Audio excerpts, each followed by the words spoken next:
नमस्कार, आप सभी लोगों का स्वागत है राइस स्मार्ट हिंदी के प्लेटफॉर्म पर। एक बहुत इंपॉर्टेंट सूचना लेकर के आया हूं आप लोगों के बीच। आज जो डिस्कशन करना है वह सावधानी और रणनीति की बात है कि री एग्जामिनेशन की परीक्षा होने वाली है। 45 दिनों का समय बचा है।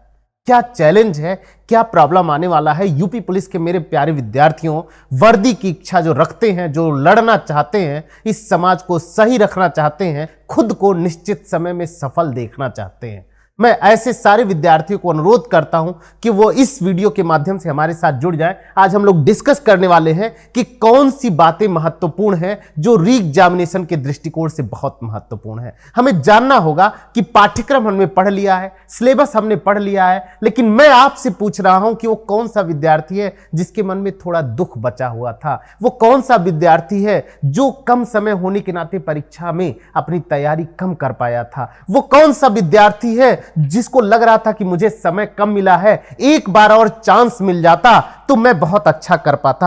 आप अपनी पढ़ाई को अच्छा कैसे करेंगे ये मुझे जानना है आप लोगों से। आज आप अगर तैयार हैं यह जानने के लिए कि कौन सी कमियां हैं, कौन सी अच्छाइयां हैं, क्या सावधानी बरतनी है, क्या रणनीति रखनी है, पेपर का लेवल कैसा आएगा, अगर दोबारा एग्जाम होगा तो पेपर का लेवल क्या होगा। आप लोग जानते हैं आयोग परेशान तो होगा ही, कुछ तो उसको चिंताएं होंगी, कुछ तो परेशानियां होंगी, तो पेपर तो इस बार कठिन आएगा।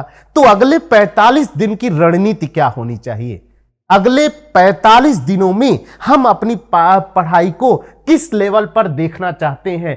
क्या हम में से सभी लोग तैयार हैं 120 पार करने को या 120 के अंदर रहने को। तो सबसे पहले मैं उन बच्चों से कहना चाहता हूं जो 80 और 85 के बीच में घूम रहे थे, जिनके 80 और 85 प्रश्न सही हुए थे, उन्हीं विद्यार्थियों का इस बार अवसर है। उनको मिला है मौका जो इस बार अपने वर्दी के सपने को कर सकते हैं पूरा। तो क्या क्या बरतनी होंगी सावधानियां, क्या आएगा पेपर का पाठ्यक्रम, जो पाठ्यक्रम है उसमें किस तरह से आप कैसी रणनीति बनाएंगे कि आप सफल हो जाएंगे 120 प्लस प्रश्नों के साथ। एक बात जो कहनी थी मुझे। दूसरी बात जो सबसे महत्वपूर्ण है, पेपर तो कठिन आएगा ये सबको पता है, लेकिन हमें इस पेपर में रणनीति क्या बनानी है, क्या तैयारी होनी चाहिए। तो बात सबसे पहली होती है कि आपका जो पाठ्यक्रम है, जो आपका पाठ्यक्रम है वह पाठ्यक्रम कैसा है, वह पाठ्यक्रम की तैयारी आपकी कैसी है, यह जानना बहुत जरूरी है। यदि पाठ्यक्रम सही नहीं है तो आपको पता है कि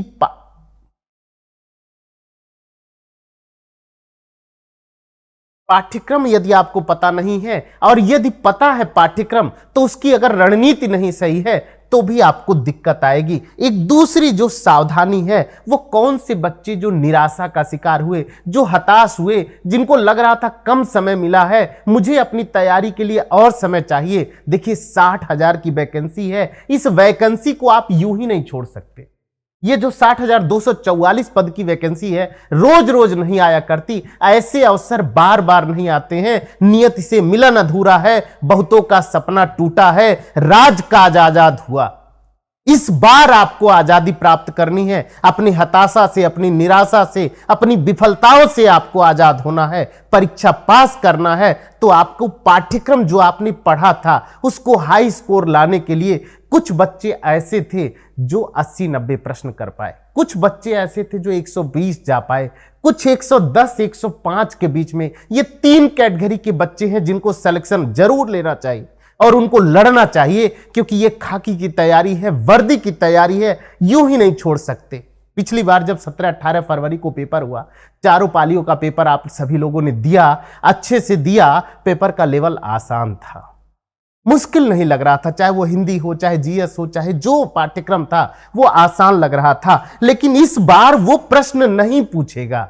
इस बार जो प्रश्न पूछेगा उसकी रणनीति आपकी अलग से होनी चाहिए। तो सबसे पहले अगर मैं अपने बहुत सारे बच्चों से पूछूं कि ये रणनीति और सावधानी और रणनीति होती क्या है, तो मैंने एक बात आप लोगों के लिए नोट करके लाया हूं। जरा समझिएगा कि सावधानी का अर्थ है ध्यान देना मेरे बच्चे, और चौकस रहना।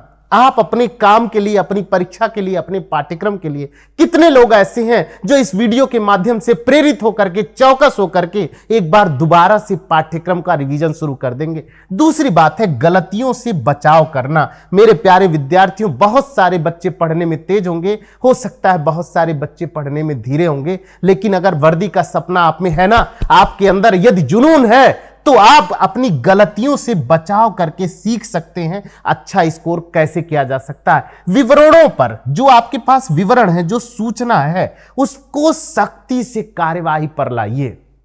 जो सूचना मिल रही है उसको आपके दिमाग में, आपके इस दिमाग में, इसमें वो बैठना चाहिए सूचना। मेरे पुलिस के विद्यार्थी के जो बच्चे हैं ना, ये बच्चे ना, इनके दिमाग में चीजें बैठती नहीं है। मुझे बार बार ये दिक्कत लगती है कि ये अपनी बारीक से बारीक कमियों को ध्यान नहीं देते। अपनी कमियों पर जो ध्यान नहीं देगा ना, पाठ्यक्रम वही रहेगा, परिवर्तन नहीं होगा पाठ्यक्रम आपका। लेकिन आप में अगर आपने अपनी कमियों पर, अपने विवरणों पर आपने काम नहीं किया, अक्सर अच्छे निर्णय का उपयोग करने की कोशिश करना। मेरे प्यारे विद्यार्थी, कई बार मेरे बच्चे जो निर्णय लेते हैं, उस रास्ते पर चल नहीं पाते। अब जब आप चलोगे नहीं ना, तो आप कुछ प्राप्त भी नहीं कर सकते हो। याद रखना, तो आपको सावधानी तो ये बरतनी है कि आपने जिस रास्ते पर जो काम ठाना है उसको वैसा ही करना होगा। यदि आप नहीं कर रहे तो आप सफलता के लिए तैयार नहीं है। विफलता ही एकमात्र विकल्प है। और मैं उन सभी विद्यार्थियों से कह रहा हूं जो पिछली बार जब कट ऑफ आया था, जब आपके क्वेश्चन आपने हल करके आए और मिलाए कि कितने सही हो रहे हैं, तो कुछ के दिल की धड़कनें बढ़ गई थी। मुझे पता है मेरे बहुत सारे विद्यार्थी ये बार बार पूछ रहे थे। लेकिन सुधार का एक बार अगर मौका मिला है आपको, अगर अवसर मिला है, आपको जीवन दान मिला है, तो इसको फलित करना होगा। इसके लिए परिश्रम करना होगा। रणनीति क्या होनी चाहिए? तो रणनीति क्या होता है? रणनीति पहले तो यही जान लो। बहुत सारे बच्चे रणनीति बनाते तो हैं, लेकिन रणनीति होती क्या है यही नहीं जानते। रणनीति वे विशिष्ट कार्य कदम हैं जो अपने लक्ष्य को पूरा करने के लिए उठाए जाते हैं। अब आपका लक्ष्य क्या हो सकता है भाई? आपका लक्ष्य जब निश्चित है कि आपका लक्ष्य है, तो आपका भाई पाठ्यक्रम सही होना चाहिए, अभ्यास आपका सही होना चाहिए, आपका वन लाइन होता है ना, वन लाइन क्वेश्चन सही होना चाहिए। वन लाइन क्वेश्चन अगर आपका सही नहीं है, वन लाइनर आपको पढ़ने की प्रैक्टिस नहीं है, तब भी आपको दिक्कत होगी। आप रोजाना प्रश्नों को हल करना, रोज प्रश्नों को हल करना बहुत महत्वपूर्ण बात है। आपकी रणनीति में शामिल होना चाहिए कि आप जो सिद्धांत पढ़ेंगे, जो थ्योरी तैयार करेंगे, जीएस की जो थ्योरी तैयार करेंगे, यूपी स्पेशल की जो थ्योरी तैयार करेंगे, वह थ्योरी आपकी सही होनी चाहिए। कठोरता से सिद्धांत का क्या होना चाहिए? सिद्धांत का पालन होना चाहिए। सिद्धांत का कठोरता से पालन होना चाहिए। हल करते समय रोज प्रश्नों का हल करना। कहा जाता है कि रोज रोज करत करत अभ्यास के जड़मति होए सुजान, रसरी आवत जात के सिरपत पड़े नितान।